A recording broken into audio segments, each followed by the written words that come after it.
Bien que situé à plus de 200 km de l'épicentre du séisme, le mont Everest a subi des dommages sans précédent, marquant l'impact le plus grave sur la montagne à ce jour. S'élevant à une altitude impressionnante de 8849 mètres au-dessus du niveau de la mer, le mont Everest est la montagne la plus haute du monde, située dans le sous-groupe du Malaangur Himal de l'Himalaya, avec son sommet chevauchant la frontière entre le Tibet et le Népal. Pourtant, malgré sa stature impressionnante, l'Everest cache de nombreux mystères qui continuent de dérouter les passionnés et les experts. Aujourd'hui, notre voyage nous conduit à travers les occurrences les plus particulières sur le mont Everest. Préparez-vous à être émerveillés. Commençons notre voyage avec l'énigme de Mallory et Irvine. En 1924, George Mallory et Sandy Irvine, deux alpinistes anglais, ont tenté de gravir le mont Everest, captivant l'attention du monde.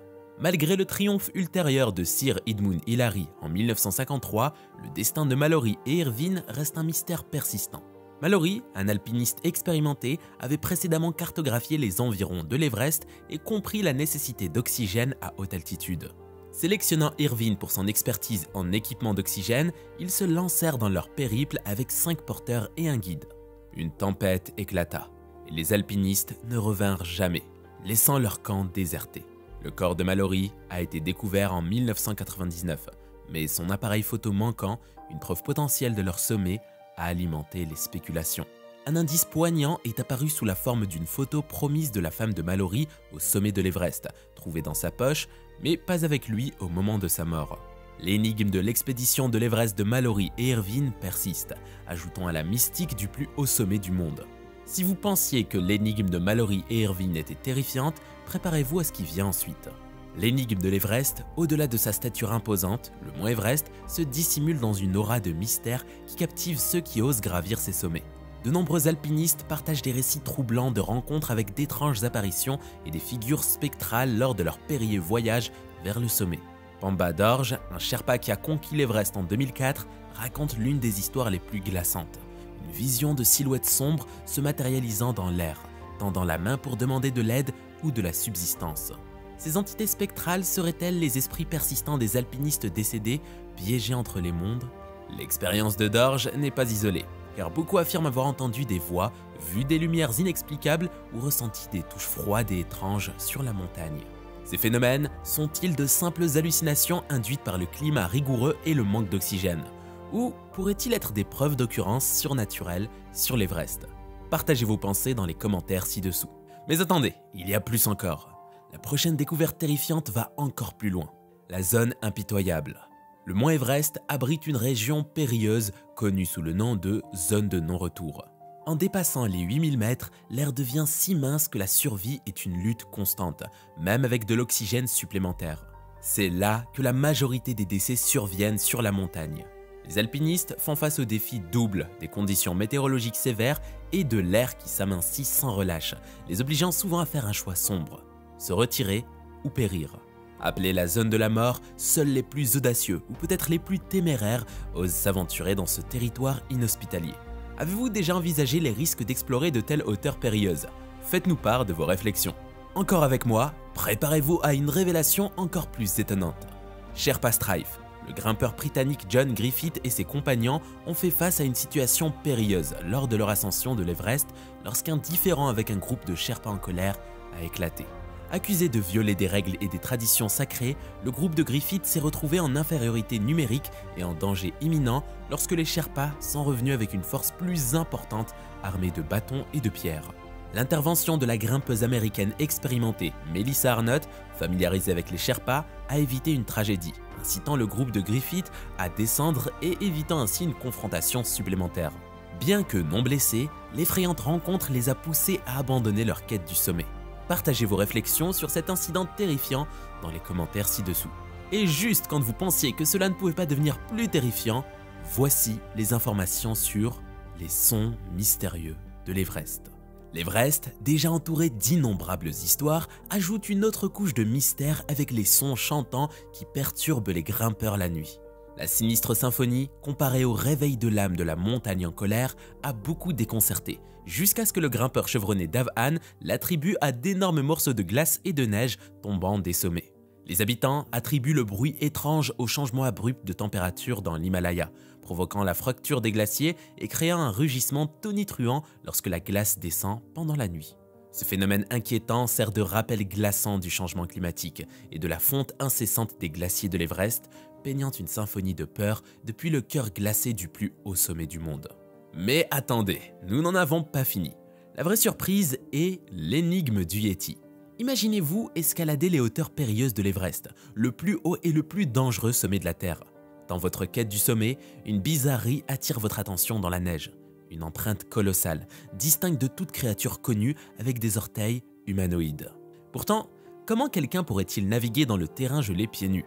En 1951, cette énigme est tombée entre les mains du grimpeur Eric Shipton. Une série d'empreintes particulières, ressemblant à celles d'un géant bipède, ornait la neige accompagnée de fourrures mystérieuses. S'agissait-il du Yéti insaisissable, une créature mythique de l'Himalaya? Des décennies d'examens scientifiques aidés par une technologie de pointe et une analyse ADN n'ont pas réussi à répondre définitivement à cette énigme. Shipton est tombé sur une fourrure qui défiait toute identification, laissant entendre l'existence d'une espèce inconnue. Que cette découverte soit un fait ou une illusion reste évasive, laissant le mystère du Yéti enveloppé d'incertitudes jusqu'à ce que plus de preuves émergent ou que la créature se révèle. Vous pensez avoir tout vu? Préparez-vous à être émerveillé par le jour le plus sombre. En 2015, le géologue et alpiniste Jim Davidson a fait face au jour le plus meurtrier de l'histoire de l'Everest lorsqu'un séisme de magnitude 7,8 a frappé, faisant 18 victimes sur la montagne et 9000 de plus au Népal et dans les pays voisins. Malgré sa survie au camp 1 pendant le séisme, Davidson a passé 11 jours bloqué et dans les blessés. Inébranlé, il est revenu après un an d'entraînement intense, conquérant l'Everest à un âge dépassant 50 ans. Se tenant au sommet du point le plus élevé du monde, il a envoyé un message sincère à sa femme, mettant en lumière la résilience humaine et la détermination face aux défis de l'Everest. Si cette dernière partie vous a surpris, vous êtes sur le point de vivre une expérience fascinante avec la faune au sommet. Lorsque vous imaginez l'Everest, les animaux sauvages ne sont peut-être pas la première chose à laquelle vous pensez, mais il existe une vérité captivante qui mérite votre attention. Malgré des conditions difficiles, des terrains accidentés, des conditions météorologiques imprévisibles et une altitude extrême, la vie prospère à 8000 mètres. Étonnamment, des araignées sauteuses de l'Himalaya ont fait de l'Everest leur maison, démontrant une résilience incroyable dans ces conditions difficiles.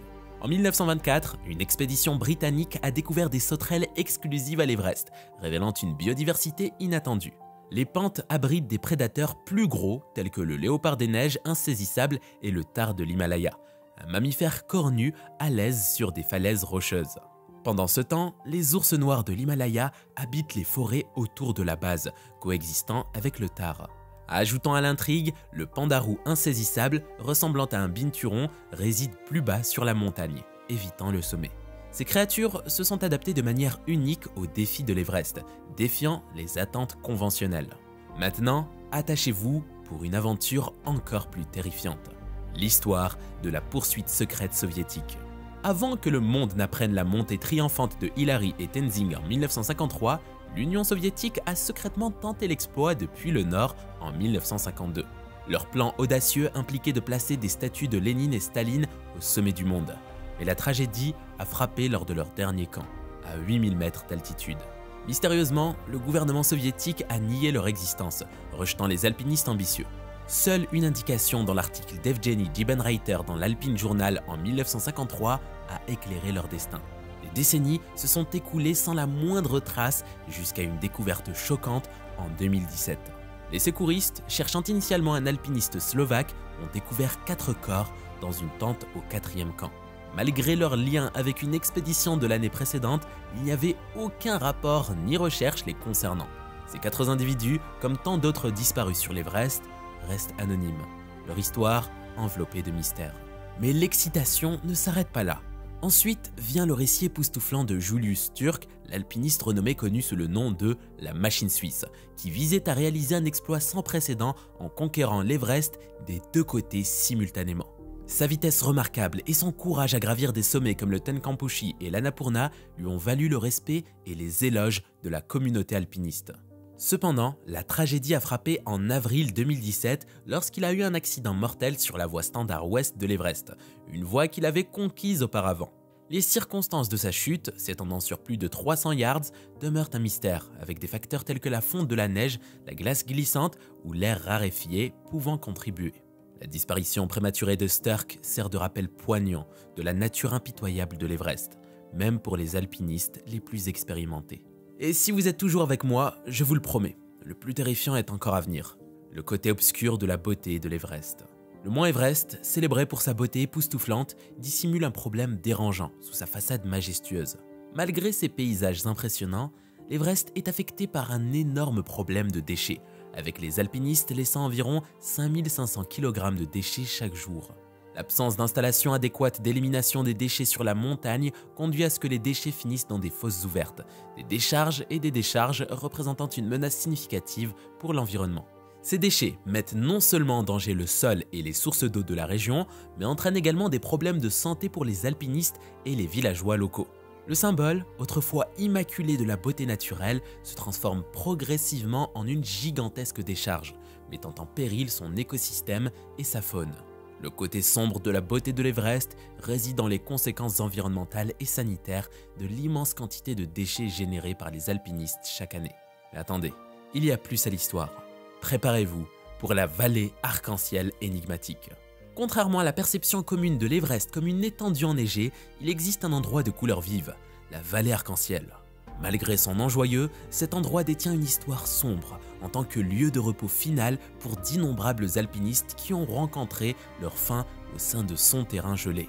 Les corps de ces malheureux individus, vêtus de vestes aux couleurs vives, se distinguent sur le fond enneigé, créant une scène mélancolique.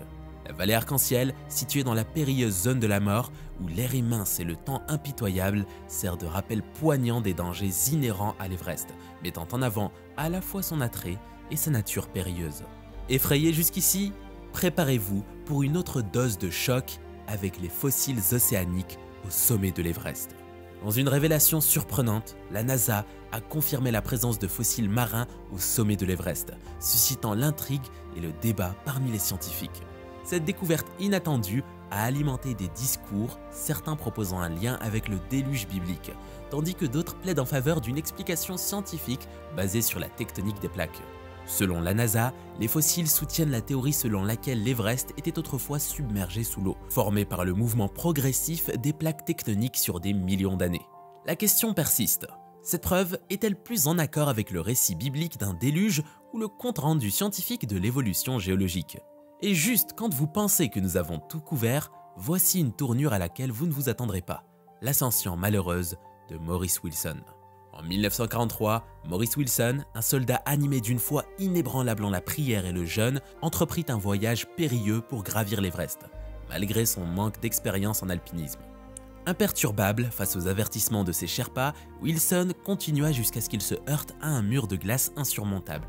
Ignorant les conseils de faire demi-tour, il écrivit dans son journal que ce serait sa dernière tentative, succombant à l'épuisement quelques jours plus tard dans sa tente. Toujours au bord de votre siège, accrochez-vous alors que nous dévoilons l'histoire de la présence gardienne dans la zone de la mort. En 1975, les alpinistes britanniques Dougal Aston et Doug Scott atteignirent le sommet de l'Everest pour se retrouver bloqués toute la nuit dans la redoutable zone de la mort.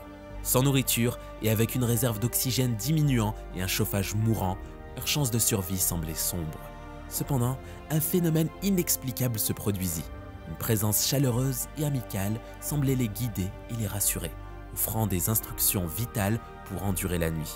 Des récits similaires d'autres alpinistes posent la question. S'agit-il d'un ange gardien intervenant dans les moments les plus sombres? Et vous, qu'en pensez-vous? Partagez-nous vos opinions dans la section des commentaires.